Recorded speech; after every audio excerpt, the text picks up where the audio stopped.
মালদার গাজলে ডাম্পারের সঙ্গে লরি সংঘর্ষ ঘটনাকে কেন্দ্র করে চাঞ্চল্য ছড়ালো গাজলের কদুবাড়ি মোড় 12 নম্বর জাতীয় সড়কে।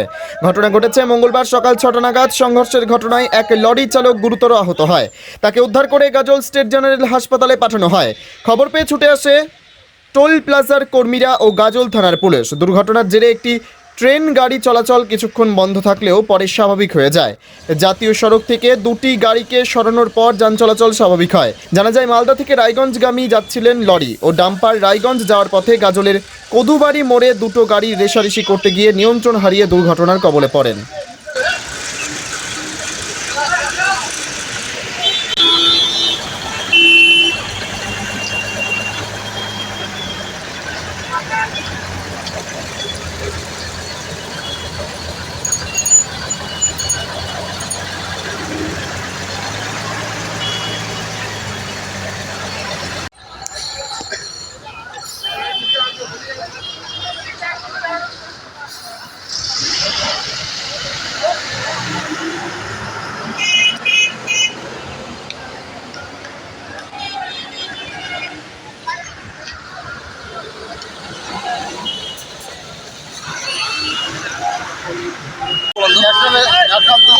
এই গাড়িটা যাচ্ছিল, কোন গাড়ি যাচ্ছিল?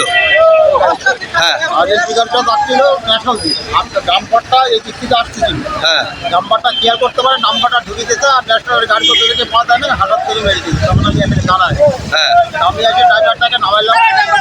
ড্রাইভারটাকে তো সবাই মারবে, ড্রাইভারকে আমি নামাইয়া অফিস করে ঢুকি। এখানে মোটামুটি আমি ট্রাফিক কন্ট্রোল করে মন্ত্রীকে খবর দিলাম, তারপর মন্ত্রী আসবে। আহত কেউ হয়েছে? না, আহত কেউ হয় নাই, মোটামুটি। এই ঘটনার জন্য কিছুক্ষণ গাড়ি চলাচল কি বন্ধ ছিল? না, কিছুক্ষণ বন্ধ ছিল না, ওই মোটামুটি ওই 10 মিনিট বন্ধ ছিল, তারপর আমি মোটামুটি এই করে দিয়েছিলাম। আর ইসে লাক্সারি বাস দেখলাম ধাক্কা লেগেছে। ঠিক আছে।